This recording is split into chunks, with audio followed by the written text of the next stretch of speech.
تو قوت کے ذریعے عقیدے کو تحفظ ملتا تھا، قوت کے ذریعے دین کو تحفظ ملتا تھا۔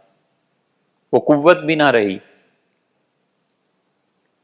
حکومت نئے جو فتنے اٹھتے تھے ان فتنوں کو پروان نہیں چڑھنے دیتی تھی،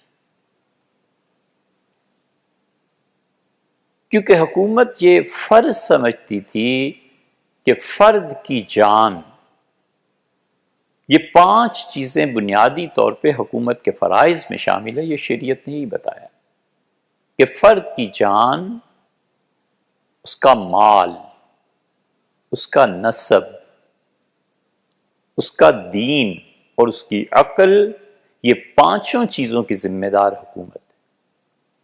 حکومت کوئی ایسا کام نہ کرے گی، نہ کرنے دے گی جس سے 5 چیزوں میں کوئی نقص واقع ہو جائے۔ اس میں جب دین کی حفاظت کا مسئلہ تھا تو وہ اس کو ہر طرف سے گھیر کے رکھتے تھے کہ دین اپنی اصل صورت میں محفوظ رہنا چاہیے۔ اور اب چونکہ زوال کا دور ہے تو بالکل ہی پلٹاؤ ہو گیا، کائی پلٹ کے۔ کہاں لوگ یہ کہتے تھے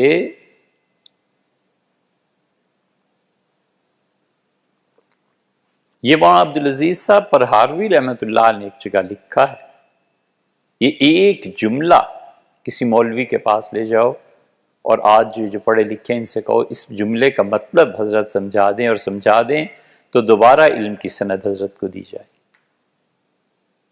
مولانا عبدالعزیز صاحب پرہاروی رحمۃ اللہ نے نبراس میں، اس کا مفہوم یہ بنتا ہے، نبراس میں انہوں نے لکھا کہ اثبات باری تعالی عقل کا سبب ہے، اثر نہیں۔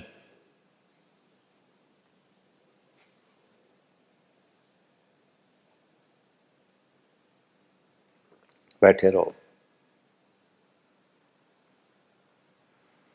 اثبات باری تعالی، اللہ تعالی کو ماننا، یہ عقل کا سبب ہے۔ خدا کو مانے گا تو عقل آئے گی۔ عقل کے آنے کا، عقل کے میچور ہونے کا سبب جو ہے، ریزن جو ہے عقل کی کہ وہ ڈھنگ سے کام کرے، ڈھنگ سے بات کرے، اللہ کو ماننا ہے، اثر نہیں ہے۔ یعنی یہ نہیں ہے کہ تم پہلے عقل کو مانو اور پھر اللہ کو مانو تو اس کا اثر تمہیں نظر آئے گا۔ عقل کے ماننے کی وجہ سے خدا کو مانو گے۔ وہ کہتے ہیں خدا کو ماننے کی وجہ سے عقل اپنی راہ پہ آتی ہے، اگر خدا کو نہیں مانتے تو عقل تھوڑی ہے، وہ تو کچھ بھی نہیں۔ اس لیے یہ جو عقل کے دلائل سے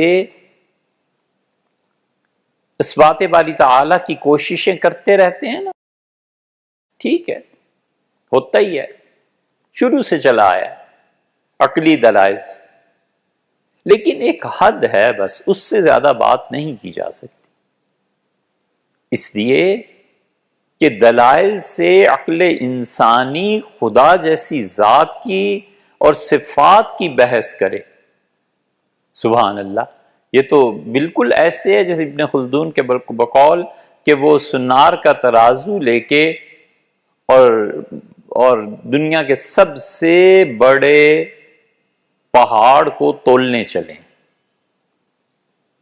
ایک کپ یہ لے لے مگ اور کہے کہ دیکھوں کہ بحر الکاہل میں کتنا پانی ہے، تو سوائے دیوانگی کے کیا ہے؟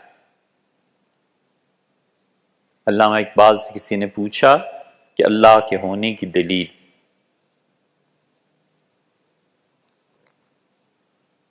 ایک لفظ کہا، انہوں نے کہا وجدان، بس۔ وجدان کا مطلب یہ ہے کہ فطرت جب صحیح کام کر رہی ہو تو اس آدمی کا اندر خود گواہی دیتا ہے کہ اللہ ہے، بس وجدان، ورنہ عقل کے دلائل وہ پھر کرتے رہو بیٹھ کے ہندی کی چندی۔ نتیجہ اس کا یہ نکلا کہ وہ جو فطرت اپنی جگہ پر قائم تھی، اس فطرت نے دو چیزوں کو سیٹ کر دیا تھا۔ علم ہمارے دور میں حاصل ہوتا ہے یا حواس سے یا مشاہدے سے،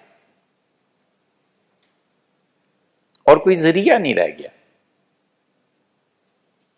اور ان کے عقیدے نے ان کے علم کو اور حواس کو صحیح مقام پہ متعین کر دیا تھا۔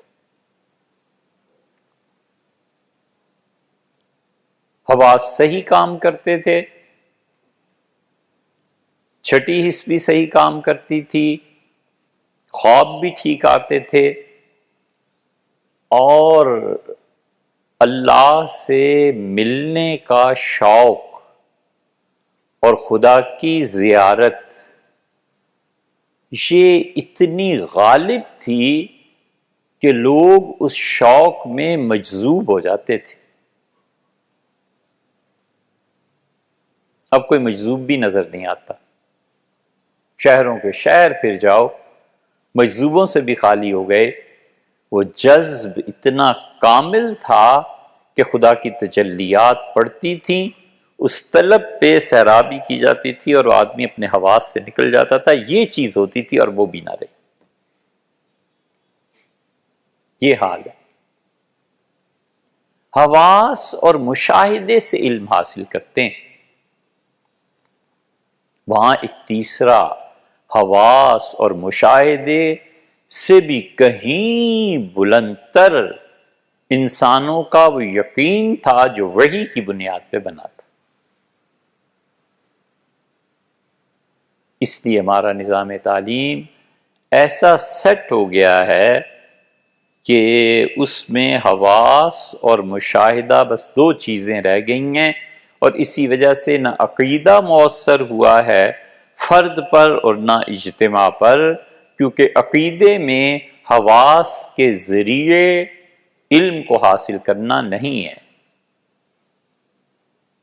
تقدیر ایک چیز ہے، حواس سے کیسے حاصل ہوگی؟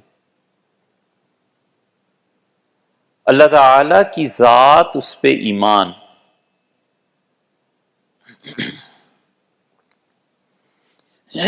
اور اس کی صفات کو ماننا،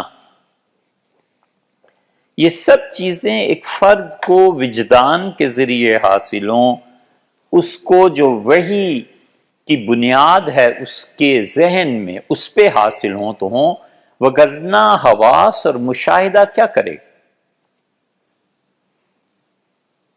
مشاہدات ختم ہو گئے۔ وہ جو صوفیہ کے مشاہدات تھے،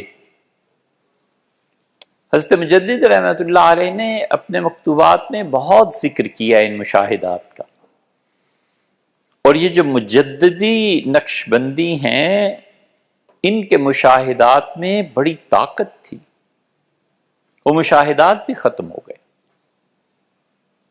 اس کے پیچھے جو وحی تھی وہ نہیں رہی، اس کے پیچھے ایک سائنس آ گئی، ایک اور علم آ گیا، اور وہ یہ ہوا کہ حواس کے ذریعے جو چیز ہے اس کا یقین ہے، اور مشاہدے کے ذریعے جو چیز ہے اس کا یقین ہے، بس اس کے علاوہ یقین کی کوئی تیسری صورت نہیں ہے۔